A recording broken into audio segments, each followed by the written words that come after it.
Hey friends, this is Allie from Allie Scraps, and I'm doing a Bible journaling page today with the Becoming kit from Shauna Klingerman. It's an older kit from Illustrated Faith, and I really wanted to highlight this Rise Up word art that I just loved. And I'm in EZRA 10:4, and it's talking about rise up and be strong. For the Israelites that had taken foreign wives and that displeased God, and so Ezra was telling them to send them away.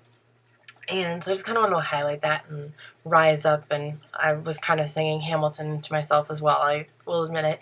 But I was also thinking about how God doesn't ask us to do easy things all the time or things that are like in line with culture. And when I say culture, I don't just mean of the world culture. I also mean some of the modern day Christian culture, which I've been struggling with lately. Kind of the contrast of what is right and what is good versus what is popular. Again, not just in of the world culture, but also in Christian culture.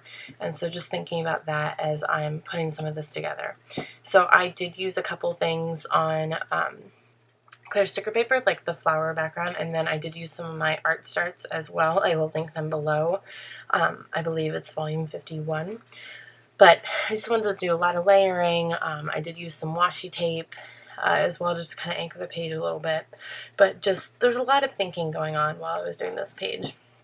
So it's a nice fast page. I don't think it took much more than 10 minutes, but a lot of reflection, a lot of thoughts going into this. So I hope you enjoyed this fun, fast, easy page.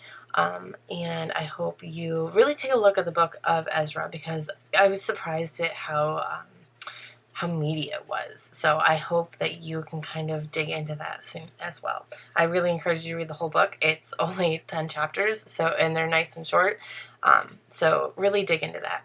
Be sure to like and subscribe if you want to see more like this, and check out more Bible journaling. Thanks so much. Bye-bye.